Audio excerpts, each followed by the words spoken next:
On a cold, muddy morning in October 1415, a starving, outnumbered English army stood trapped in northern France. Across the field waited the largest, proudest army in Europe. Thousands of armored French knights, certain of victory. A few hours later, the flower of French nobility lay dead in the mud. The English had lost almost no one. The weapon that did it wasn't a sword, or a cannon, or a clever king. It was a 6-foot stick of yew wood, and the men who'd spent their entire lives learning to pull it. This is why the English longbowmen ruled the battlefields of Europe for over a century. To understand Agincourt, you have to understand the weapon, and why almost no one else could use it. The English longbow wasn't complicated. It was a single piece of yew, nearly as tall as the man who carried it. But pulling it took a draw weight of well over 100 pounds, 3 or 4 times that of a modern hunting bow. No soldier could just pick one up and fire. The bodies of English archers were physically deformed by training. Enlarged left arms, twisted spines, thickened bones. We know this because archaeologists have found their skeletons. This was the secret. The longbow wasn't really a weapon, it was a culture. By law, English peasants practiced archery every Sunday for years. France had no such tradition. They couldn't simply buy or copy the longbow because you can't buy 20 years of training. By 1415, England and France were locked in the long struggle we now call the 100 Years' War, and a young English king, Henry V, had just landed in France to press his claim to the throne. So what actually made the longbow dominate? 3 things came together, and on their own, none of them would have been enough. First, range and rate of fire. A trained longbowman could loose 10 to 12 arrows a minute, accurately, out to 200 yards or more. Think about what that means. Before an enemy could even close the distance, he had already walked through wave after wave of falling iron. The French answer was the crossbow, and the crossbow was deadly. It could punch through armor, and almost anyone could be taught to use one. But it was slow. A crossbowman had to brace the weapon, crank back the string, seat the bolt, raise, and aim. By the time he loosed a single shot, a longbowman beside him had fired 5 or 6. Now multiply that across an army. 5,000 archers, each firing 10 arrows a minute. That is 50,000 arrows every 60 seconds. A falling storm of iron that never seemed to stop. Soldiers who survived it said the sky went dark. The arrows came down not as a volley you could dodge, but as rain. By 1415, a French knight was a walking fortress. Full-plate armor could turn aside a sword, a spear, even many arrows. The French knew about English archers. They thought their armor had caught up. They were wrong. The longbow fired a special arrowhead, the bodkin. Narrow, heavy, and needle-sharp. It wasn't made to slash. It was made to punch through. Aimed at the gaps, the visor, the joints, the weak points where plates met, a bodkin could pierce straight through. But here is the part people miss. The arrows didn't have to kill to win the battle. They killed horses, sending knights crashing into the mud. They forced men to fight with their heads down and visors closed, half blind, barely able to see the ground in front of them. They turned a proud charge into a slow, blind, exhausting slog. Every step forward was made under fire, and every step drained a little more strength before the real fighting even began. Third, and most important, discipline and position. A weapon is only as good as the people using it, and where they choose to stand. The English almost never won by charging.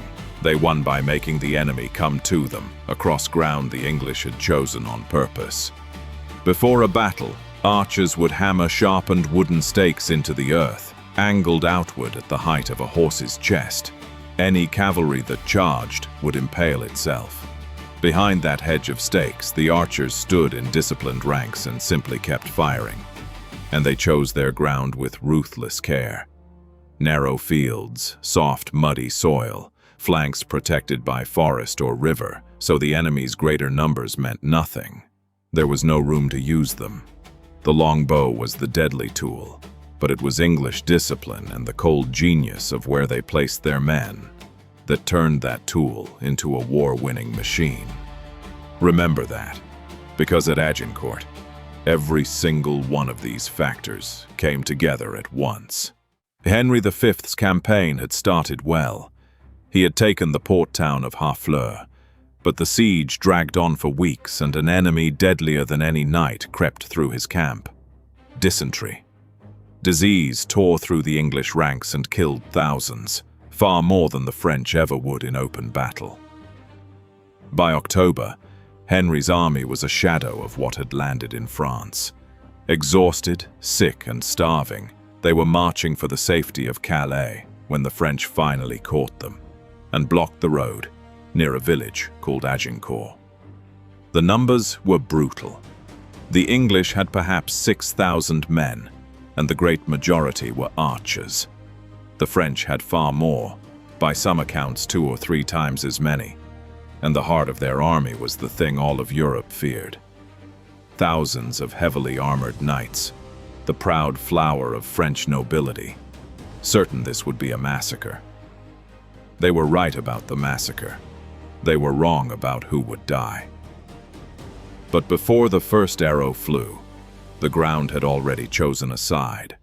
The battlefield was a narrow strip of farmland hemmed in by thick woods on both flanks, a funnel, and it had rained for days. The freshly plowed soil had turned into deep, sucking, knee-high mud. The French, with all their numbers and all their armor, were about to march straight into it. For hours, neither side moved. The French had every reason to wait. Time and numbers were on their side. So Henry made a daring gamble. He ordered his whole army to pull up their stakes and advance, marching his tiny force forward until the French were just within longbow range. Then the stakes went back into the ground, and he gave the order, loose. The sky filled with arrows, and stung into a fury, the French cavalry on the wings charged. It was exactly what Henry wanted. The horses hit the storm of arrows and the hedge of stakes and broke instantly, maddened, wounded animals wheeling around and stampeding back into their own advancing infantry. The first great French attack collapsed before it even reached the English line, and it threw the men behind it into chaos. Then came the main assault. Thousands of dismounted French knights, the cream of the nobility, beginning their long walk across the mud. And that walk destroyed them. Picture it. Thousands of men in 60 pounds of plate, heads bowed against the endless arrows, sinking to their shins at every step, squeezed tighter and tighter as the tree line narrowed the field. Men who slipped and fell could not get up under that weight, and were trampled into the mud by the press of their own comrades behind them. In places, the dead and the dying piled higher than a man. And the whole time, without pause, the arrows kept falling.